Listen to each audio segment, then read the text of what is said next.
85%, 80%, 75% payment. Because the fixed cost of your office, having patients come in. I fully, I think that providers here and they ought to adjust, and there should be some action. Yeah, well, I was covering something outside. I don't. Oh my gosh, it's a little just sweaty in there. And of course, I assume CMS, I'm bringing more particularly on the election world, more and more dialed back. Yeah. My friend has this lavender light spray that does like an protection, and I've been using that. Yeah, Much better. it is. What do you do, squirt it on your mask? What's that? Squirt it on your mask? Just not every day, but every once in a while, it's lightly, and it's pretty fine mist, so it's pretty cool. Particularly given the hygiene that we've got.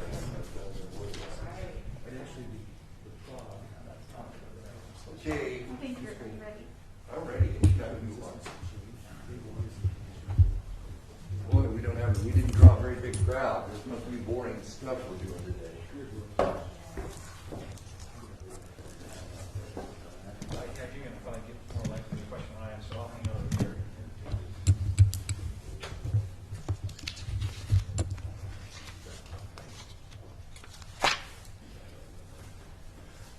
Well, welcome. Thank you for joining us today as we highlight the next steps that we're going to implement to further cut red tape in Idaho, one of my favorite subjects, and darn sure one of Alex Adams' favorite subjects. Within days of our first confirmed coronavirus case in Idaho back in March, I directed all state agencies to examine their rules, placing specific emphasis on increasing the state's healthcare provider capacity and reducing barriers to healthcare access for Idaho citizens. We weighed more than 150 rules to more quickly, efficiently, and safely respond to our declared emergency. Taken together, these rule waivers, first, they helped increase the use of telehealth in our state. Second, they made licensing easier and more streamlined. And finally, they strengthened the capacity of our healthcare workforce. It also increased all of healthcare capacity, the much talked about red line on Director Jepson's and my chart. In telehealth, which allows for long distance care via telecommunications, rather than in-person care, we went from 3,000 sessions during the March to May period last year to a staggering 117,000 sessions during the same period this year, a 40-fold increase. As Director Jepson pointed out, the pandemic and our loosening of rules has driven 10 years worth of telehealth adoption into the last 3 months, something that he said is mind-blowing. By temporarily suspending certain rules during the pandemic, such as allowing the use of Zoom, FaceTime, other applications, and making it easier for providers to offer telehealth services, we have been able to address a critical shortage of medical providers in every county in the state. This serves to make healthcare more accessible and affordable for Idaho families and businesses. Private insurers also have seen similar increases, and they deserve our gratitude for making services more accessible for their customers. And today, I'm happy to sign a new executive order that seeks to permanently remove this red tape and asks agencies to finalize the rule changes for the presentation to the legislature in January of 2021. This step should help preserve these healthcare advances long after COVID-19. The lifting of these rules has helped protect the health, safety of our citizens during this crisis, and with their permanent removal will continue to allow us to move forward. The pandemic further highlighted the necessity to streamline occupational licensing. I also issued an executive order earlier this month shrinking the size of state government. We consolidated 11 separate agencies into one under the new division of occupational and professional licenses. We rolled in numerous other state agencies that have been operating as standalone agencies. Centralizing license types under one agency will provide the oversight and consistency of occupational licensure in Idaho. Our move will lead to efficiencies over time, which should result in better service at lower cost for Idaho license holders. These executive orders will ensure Idaho keeps its place as the least regulated state in the country, a title we achieved by working together through my first year as governor. Through the Red Tape Reduction Act and Licensing Freedom Act last year, we cut and simplified 75% of rules in a matter of months. We eliminated 10 licensing programs and advanced more than 150 rule and statute changes to improve licensing in the state. It was the largest regulatory cut in Idaho's history. With my zero-based regulation executive order earlier this year, which forces a routine review of rule chapters annually, we're going to keep Idaho regulations streamlined, user-friendly, and easy to understand. My colleagues in the legislature share my passion for making Idaho state government as user-friendly as possible. When we reduce regulatory friction, good jobs follow, something that is needed now more than ever. The steps I announced today are just one more way we are getting our economy to rebound swiftly and robustly from COVID-19. With that, I will sign the executive order and answer your questions. Here we go.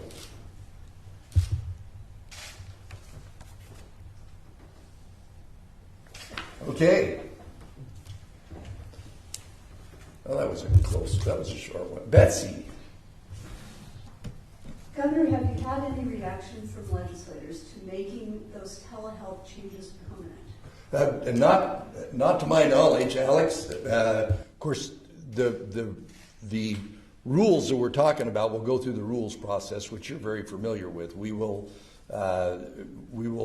as per this order, this executive order, we'll queue them up, put them into the rules process. There'll be public meetings, and then the legislature will go through their review process. I will tell you, I had a conversation with one of the assistant secretaries of HHS last week, and at the federal level, matter of fact, there's in Congress, there's actually legislation proposed that all the waivers they did in Congress will take effect if no action takes place. Well, that's got to pass Congress first, which might surprise me, but this is a big thing. I mean, telehealth, we all know in Idaho, we're all aware of the fact that we have one of the lowest numbers of doctors per resident of any state.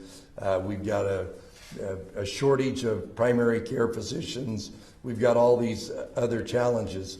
This is a big solution to it, along with what it does in the behavioral health area. I had calls with my opioid working group, 2 different calls last week, and the professionals in that area talk about telehealth is one of the things in both substance abuse and mental health has been very successful. So we're excited about that part of the process.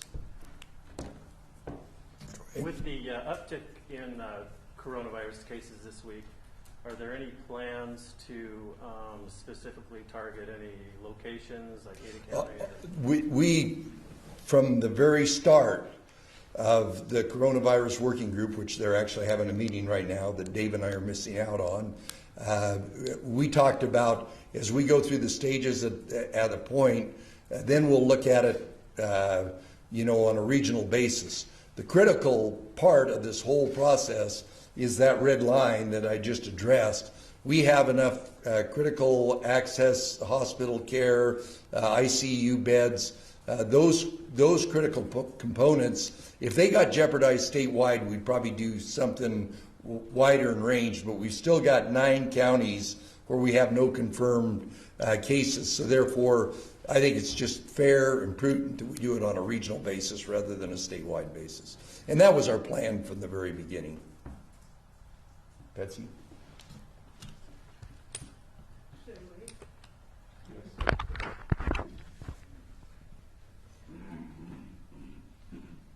Governor, does making the further decisions about any possible rollback from one stage to another on a regional basis rather than statewide mean that you are giving up control of the process, abandoning the state criteria, and handing everything over to the local health districts? Or are you still holding on to how will this work? No. No is the short answer. The long answer is all the criteria, when you go to the website and you look at all the criteria we have statewide, that all stays in place. We're addressing regional issues on a regional basis, but the overall responsibility, because my responsibility is to make sure we don't get above that red line and that we keep people safe.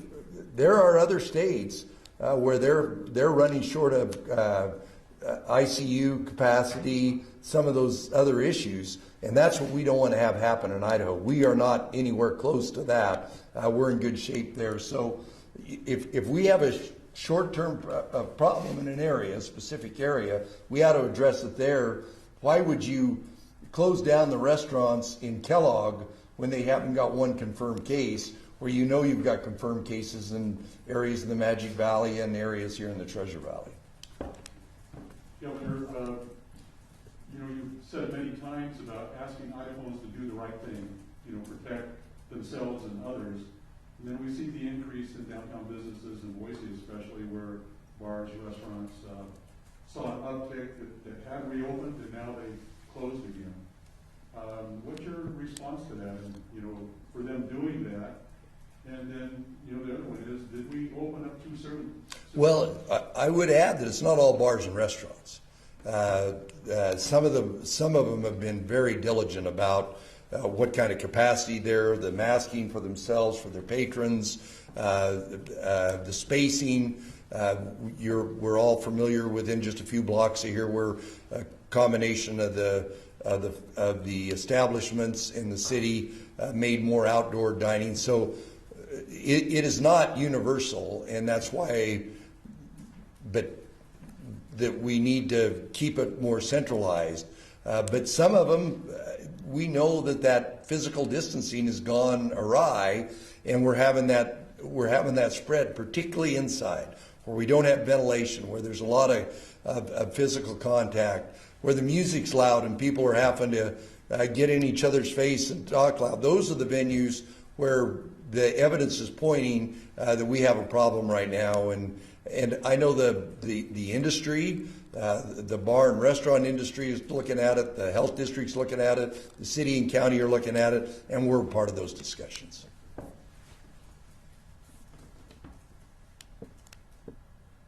Betsy, Marissa needs her exercise, so that's good.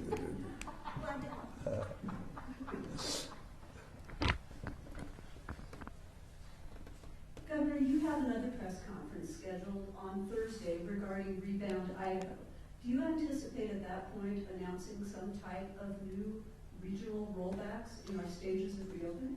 Well, at the Rebound, which is more on the economic side than it is on the health side, we will, I'm sure we'll have questions about it, and we will know more. The guidance that we implemented at the very beginning, the guidance from CDC, from the White House, has been do these at a minimum a 2-week interval. We are not 2 weeks, hopefully our numbers will go down. It's not looking like that. We'll see today, at the end of the day, what those numbers are. But we talk about this every day in both the coronavirus working group, my healthcare advisors, in consultation with the health districts and the cities and the counties. So we may know more then, but that is not the goal of that particular press conference. But as usually the case, we wander off of the main subject at a press conference. Would that be 2 weeks on It would be 2 weeks, yeah. So. And of course, the last stage is really is really all the businesses are available to be open now. It's kind of like it's the criteria that are there. But as we see these numbers, and matter of fact, today we were on a call. Director Jepson and I were on a call with the vice president, and they told us about some new CDC guidance that's coming up. As soon as we get that, we embed it into what we're doing.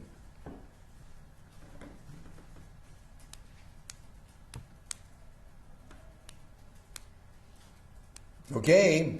Well, thank you very much. See you in a couple days.